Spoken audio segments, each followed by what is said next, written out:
Halo, kembali lagi di channel Otamega TV membahas seputar manga dan manhwa. Kali ini, Mimin akan membahas manhwa yang berjudul Master Kekuatan Spiritual. Jangan lupa like dan tekan tombol subscribe-nya. Langsung saja ke alur ceritanya.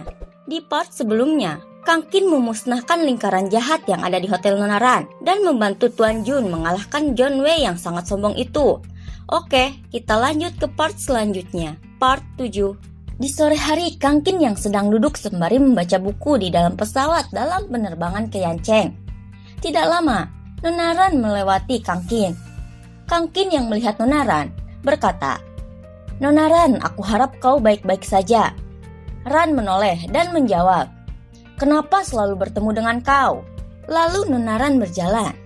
Saat Nonaran akan hendak duduk, tiba-tiba dari belakang ada yang menepuk bokong Nonaran. Nonaran langsung terkejut. Pramugari yang berada di belakang Nonaran bertanya, "Apa yang terjadi, Nona?" Nonaran langsung menunjuk ke arah pria yang berada di tempat duduknya sembari berkata, "Pria itu menyentuhku." Pria itu menjawab, "Itu hanya sentuhan, lalu kenapa?" Setelah itu, pilot meminta pria itu untuk meminta maaf kepada Nonaran. Tiba-tiba pria yang berdiri belakang menodongkan pistolnya ke pilot itu. Para perampok itu mengancam dan menodongkan pistolnya ke penumpang dan meminta mereka menyerahkan barang-barang berharga dan menaruhnya di dalam kantong milik perampok itu. Kalau tidak menyerahkannya, mereka akan meledakkan kepala pilot itu menggunakan pistolnya. Saat Nonaran ingin menghindar dari perampok itu, tiba-tiba Kang Qin menutup mulut Nonaran dan membawa Nonaran untuk bersembunyi di dalam toilet. Kang Qin juga meminta Nonaran untuk mengunci pintu toilet itu. Namun Nonaran bertanya, apa yang akan dilakukan Kang Qin? Kang Qin memberitahu bahwa dirinya akan mengalahkan perampok itu.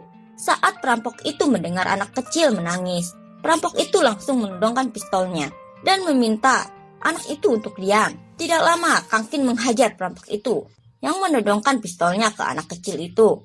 Perampok itu langsung jatuh, tersungkur ke bawah bangku penumpang. Perampok itu yang melihat temannya kalah dan terjatuh, mengancam akan tidak sungkan meledakkan pistolnya ke kepala pilot itu jika mereka melawan. Saat perampok itu akan melepaskan tembakannya di kepala pilot itu, Kang Qin yang tadinya sembunyi di bangku penumpang, Kang Qin langsung berlari dan menghajar perampok itu, sehingga membuat lengan Kang Qin terkena tembakan. Setelah itu, Nonaran mengobati lengan Kang Qin yang kena tembakan. Pramugari yang melihat Nonaran sedang mengobati Kang Qin berkata, "Nona, kalau bukan karena pacarmu, aku khawatir semua orang yang ada di pesawat akan dalam bahaya." Nonaran sembari memerah menjawab, "Dia bukan pacarku." Saat pesawat itu tiba di Bandara Yancheng, Kang Qin dan Ran turun. Ran bertanya kepada Kang Qin, "Kau akan kemana?" Kang Qin memberitahu bahwa dirinya baru saja tertembak dan akan pulang ke rumah. Ran berkata tidak familiar dengan Yancheng. "Kau adalah teman kakakku. Tentu saja kau harus menjagaku. Jadi, besok aku akan mencarimu. Kau harus mengurus makananku selama sehari." Saat mendengar perkataan Ran, Kang Qin bergumam, "Keterlaluan. Tidak heran kalau kakaknya terlihat sangat menyedihkan. Sebagian besar karena ditindas oleh adiknya." Saat Kang Qin sampai di Kian Kuntang, asistennya membantu Kang Qin mengganti perban dan mengobati luka tembakannya. Setelah selesai mengganti perban, Kang Qin menanyakan rekan tim asistennya mungkin masih hidup, dan Kang Qin pun menawarkan untuk mencari keterangan mengenai keberadaan tim asistennya itu. Asisten Kang berkata, "Apa aku masih bisa menemukan mereka?" "Bagaimana bisa tahu kalau tidak dicoba?" balas Kang Qin. Asisten Kang lalu memberikan data pribadi mereka. Di sore harinya, dipilih Kang Qin. Kang Qin yang baru saja tiba dan membuka pintu, disambut oleh sang istri Mbak In. Lalu mereka berdua berbincang mengenai pekerjaan masing-masing. Mbak In meminta Kang Qin untuk melihat pekerjaan yang Mbak In kerjakan. Saat Kang Qin melihat pekerjaan itu, Kang Qin sangat senang. Sembari membelai rambut Mbak In, Kang Qin berkata, "Bagus. Ternyata kau sangat cocok dalam mengelola perusahaan kosmetik itu."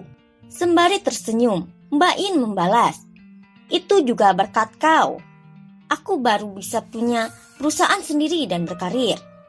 Mbak In juga memberitahu bahwa besok ada pertemuan pertukaran perusahaan di Yancheng. Pimpinan perusahaan Mbak In yang dulu meminta penyelenggara untuk mengundang Mbak In. Mbak In juga tidak ingin bertemu dengan mereka. Kang Qin yang tersenyum berkata, "Mereka hanya ingin kau mempermalukan diri sendiri. Apa kau khawatir grup Jiang tidak dapat bersaing dengan perusahaan Tianying?" Mbak In menatap Kang Qin dan membalas, "Bagaimana mungkin, perbedaan mereka seperti langit dan bumi." Kang Qin juga memberitahu bahwa dirinya akan menemani Mbak In di pertemuan itu. Keesokan harinya di pagi hari, saat Mbak In melihat Kang Qin yang baru saja keluar kamar, meminta Kang Qin untuk mencuci tangannya dan makan. Setelah selesai makan, Mbak In mengajak pergi untuk pertemuan yang kemarin dibicarakan. Saat Kang Qin dan Mbak In akan pergi menghadiri pertemuan antar perusahaan, Kang Qin mengajak Mbak In untuk membeli mobil. Karena Kang Qin berpikir kedepannya akan semakin banyak pekerjaan, tidak baik untuk terus-menerus menggunakan mobil ayah dan ibunya. Saat Kang Qin dan Mbak In melihat-lihat dan akan memilih, seorang pria datang dan berteriak sembari menunjuk ke arah Kang Qin. Ia berkata, "Hei, jangan sembarang menyentuh dan membuka mobil itu. Kau tahu seberapa mahal mobil itu? Kalau sampai tergores, apa kau mampu membayar ganti ruginya? Anak muda, aku sudah bertemu banyak yang sepertimu.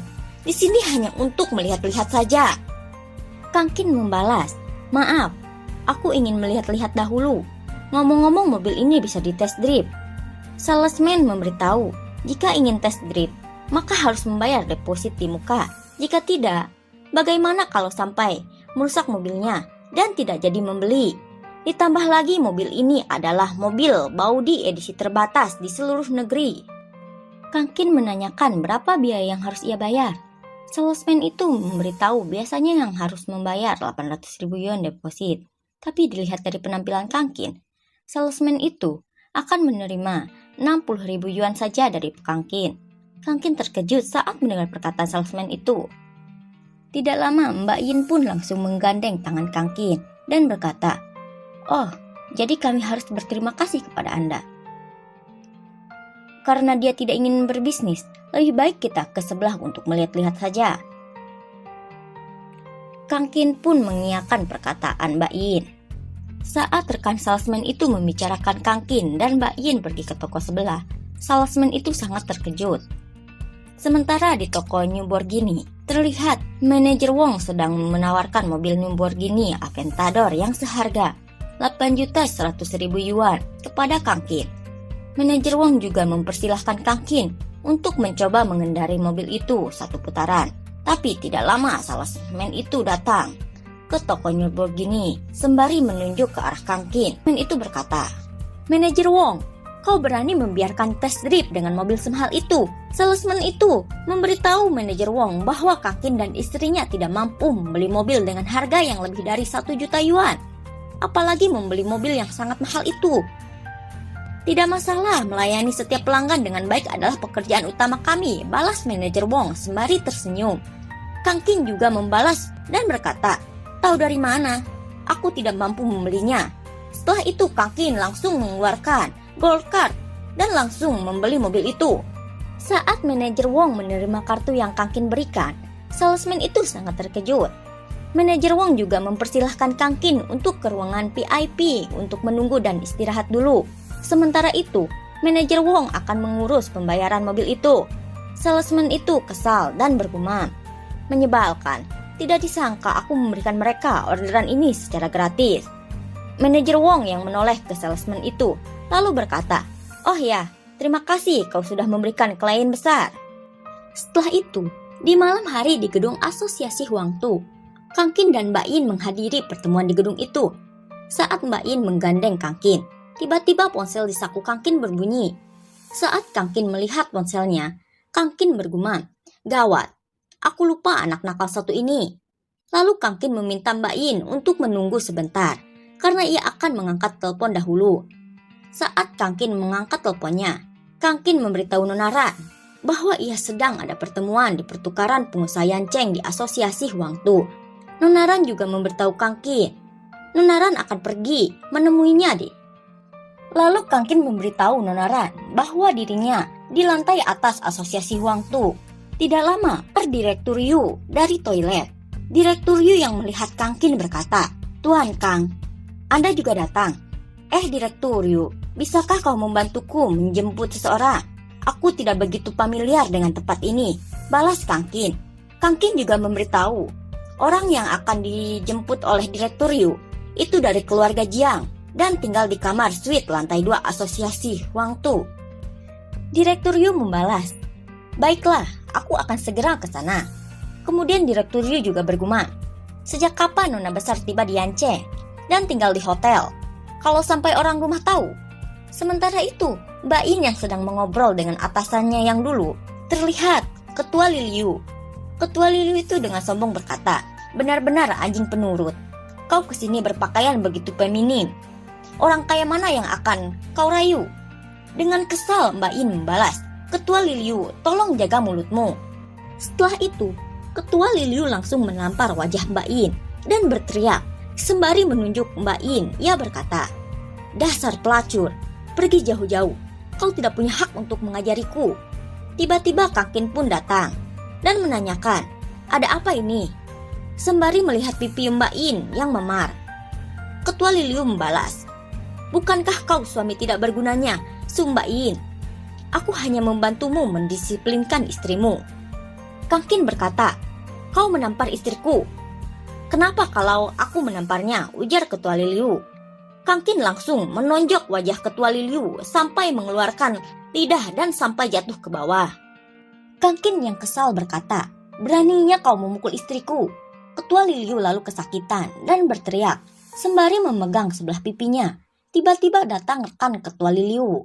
Ketua Liliu juga memberitahu pimpinan Cheng bahwa dirinya dipukul oleh suaminya pelacur itu, Mbak In. Pimpinan Cheng berteriak dan menunjuk Mbak In agar meminta maaf kepada Ketua Liliu. Mbak In berkata, "Minta maaf? Dia yang seharusnya meminta maaf padaku. Dia yang mencari masalah duluan. Ditambah lagi dari awal aku sudah meninggalkan Tianying." Lalu pimpinan Chen membalas, "Jangan kira kau hebat karena bisa membuka perusahaan baru. Perusahaan Tianying baru saja menandatangani kontrak dengan grup Jiang. Sekarang kami adalah orang grup Jiang. Kalau kau berani menyinggung perasaanku, aku akan membuatmu diusir dari Yancheng besok." Tiba-tiba Nona Ran datang dan berkata, "Oh, begitu ya? Lalu bagaimana dengan keributan yang kau buat di sini?" Ketua Liliu marah dan berteriak sembari membalas perkataan Nona Ran, "Brengsek, siapa kau? Beraninya mencampuri urusanku." Direktur Yu pun memberitahu bahwa dia adalah putri dari grup Jiang yang bernama Jiang Ran. Ketua Liliu dan pimpinan Chen terkejut mendengar yang dikatakan Direktur Yu. Kemudian mereka memperkenalkan diri kepada Direktur Yu. Mereka juga memberitahu bahwa mereka berdua yang bekerja di perusahaan Tianying. Direktur Yu sangat marah karena mereka berdua telah memarahi nona besar keluarga Jiang. Mereka berdua menjelaskan itu hanya salah paham. Setelah itu, Direktur Yu berkata kepada Ketua Liliu dan pimpinan Chen, "Kontrak dibatalkan. Grup Jiang akan membayar penaltinya." Mereka berdua sangat sedih mendengar kontrak itu dibatalkan. Direktur Yu juga menegaskan bahwa mereka berdua telah mencaci maki nona besar Jiang dan mencaci maki pemegang saham kedua terbesar di grup Jiang Yancheng dan juga mencaci maki teman tuan muda Jiang kami. Mereka berdua terkejut dan sedih. Mereka berdua pun tak menyangka Mbak In yang dulunya adalah bawahannya mereka, tapi sekarang punya latar belakang yang kuat. Nona Ran menatap Ketua Liliu sembari berkata, "Aku Jiang Ran. Baru pertama kali kau caci maki." Ryu langsung menyuruh mereka pergi.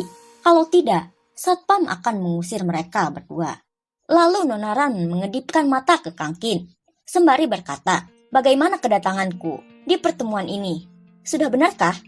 Kangkin tersenyum dan berterima kasih kepada Nona Ran.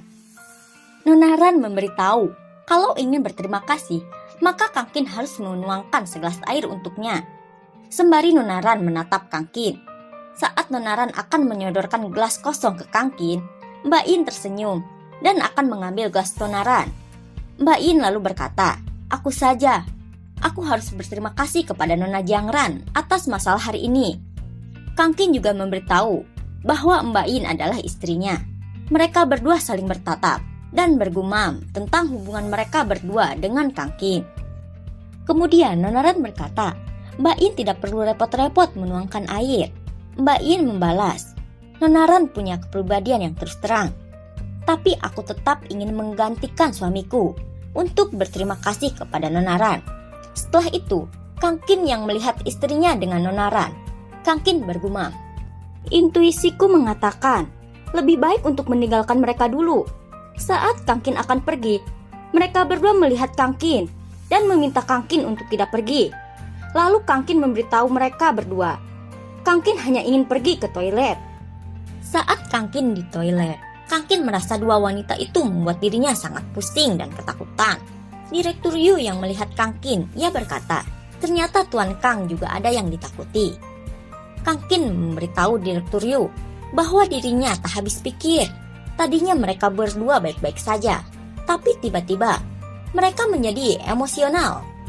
Direktur Yu memberitahu bahwa Kang Qin itu terlalu istimewa. Setelah itu, Kang Qin meminta bantuan Direktur Yu untuk memberikan sebuah flash disk kepada Jiang Ji. Kang Qin juga memberitahu bahwa di dalamnya ada identitas orang-orang yang dirahasiakan dan itu sangat penting bagi Kang Qin. Setelah Direktur Yu menerima flash disk itu, Direktur Yu berterima kasih atas kepercayaannya dan bertanya kepada Kang Qin, apakah Kang Qin akan kembali ke ruangan pertemuan atau tidak. Kang Qin memberitahu bahwa dirinya akan langsung pulang.